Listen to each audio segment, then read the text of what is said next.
യമനിലെ ഹൂത്തികൾ ഇസ്രയേലിനും അമേരിക്കയ്ക്കും ഇപ്പോൾ തലവേദനയായി മാറിയിരിക്കുകയാണ്. കഴിഞ്ഞ ദിവസം ഇസ്രയേലിന്റെ പല ഭാഗങ്ങളെയും ഹൂത്തികളുടെ ഹൈപ്പർസോണിക് മിസൈലുകൾ ലക്ഷ്യമാക്കിയതാണ് ഇപ്പോൾ ഇസ്രയേലിനകത്ത് വലിയ പ്രശ്നങ്ങൾ ഉണ്ടാക്കിയിരിക്കുന്നത്. ഇസ്രയേലിനുള്ളിൽ ജാഗ്രതാ നിർദ്ദേശങ്ങൾ നൽകിയിട്ടുണ്ട്. മാത്രമല്ല പലതവണയായി സൈറൺ മുഴങ്ങുകയും ചെയ്തു. ഈ ഘട്ടത്തിൽ ആളുകൾ ബങ്കറിലേക്ക് ഒളിക്കാൻ വേണ്ടി ഓടുന്ന ഘട്ടത്തിൽ പലർക്കും പരിക്ക് പറ്റിയതായും അന്താരാഷ്ട്ര മാധ്യമങ്ങൾ സൂചിപ്പിക്കുന്നു. ടെല്ലബീബിന്റെയും കുദ്സിന്റെയും ഇടയിലുള്ള വളരെ പ്രധാനപ്പെട്ട നാഷണൽ ഹൈവേ ആളുകൾ ഉപരോധിച്ചിരിക്കുകയാണ്.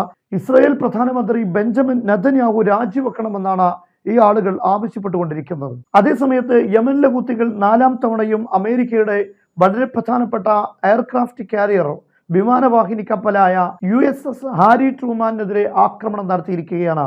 ഈ ആക്രമണങ്ങൾ ലക്ഷ്യത്തിലെത്തിയതായും ഹൂത്തി നേതാവ് യഹ്യ സരിയ് അദ്ദേഹത്തിന്റെ പ്രസ്താവനയിൽ പറഞ്ഞു. നിലവിൽ അമേരിക്ക ഇപ്പോൾ 4 തവണയാണ് യമനിലെ പല പ്രദേശങ്ങളിലായി ആക്രമണം നടത്തിയിരിക്കുന്നത്. ആദ്യ ആക്രമണത്തിൽ തന്നെ യഹ്യ സരിയ് അതുപോലെ അബ്ദുൽ മലിക്കുൽ ഹൂത്തി തുടങ്ങിയിട്ടുള്ള പ്രമുഖരായ ഹൂത്തികളുടെ നേതാക്കളെ ലക്ഷ്യം വെക്കുകയായിരുന്നു അമേരിക്കയുടെ പദ്ധതി.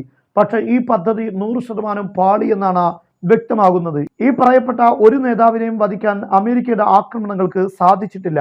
ഹൂത്തികൾക്കെതിരെയുള്ള ആക്രമണത്തിൽ ഇസ്രയേലിനും അമേരിക്കയ്ക്കും ഏറ്റവും വലിയ പ്രതിസന്ധിയാകുന്നത് രഹസ്യാന്വേഷണത്തിലുള്ള പ്രതിസന്ധി തന്നെയാണ്. കാരണം അമേരിക്ക പ്രധാനമായും MQ-9 റീപ്പർ എന്നറിയപ്പെടുന്ന ഡ്രോണാണ് ചാരപ്രവർത്തിക്ക് കൂടുതലായി ഉപയോഗിക്കാറുള്ളത്.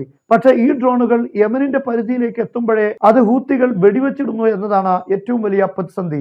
ഇതുവരെ ഹൂത്തികൾ MQ-9 റീപ്പർ എന്നറിയപ്പെടുന്ന വളരെ പ്രധാനപ്പെട്ട $30 മില്യൺ ചെലവ് വരുന്ന ഈ ഡ്രോണിൽ നിന്ന് 15 എണ്ണമാണ് അവർ വെടിവെച്ചിട്ടുള്ളത്. ഈ 4 തവണ അമേരിക്ക ആക്രമിക്കുമ്പോൾ ഇതിനെല്ലാം പ്രതികാരമായി 4 തവണയും അമേരിക്കയുടെ വിമാനവാഹിനി കപ്പലുകൾക്ക് നേരെ ഹൂത്തികൾ ആക്രമണം നടത്തിയിട്ടുണ്ട്.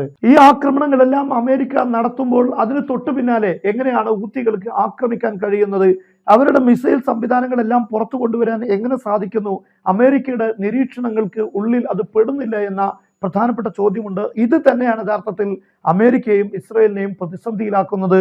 ഇത്തരത്തിലുള്ള നീക്കങ്ങൾ കണ്ടെത്തി ആക്രമിക്കാൻ, വളരെ കൃത്യമായ ആക്രമണം നടത്താൻ സാധിക്കുന്നില്ല. കഴിഞ്ഞ ദിവസം ആക്രമണം നടത്തിയത് യമനിലുള്ള ഇരുമ്പ് ഫാക്ടറിക്കെതിരെയാണ്. അങ്ങനെയുള്ള ഇൻഫ്രാസ്ട്രക്ചറുകളിൽ പലതുമാണ് ഇപ്പോൾ ആക്രമിക്കപ്പെട്ടിരിക്കുന്നത്.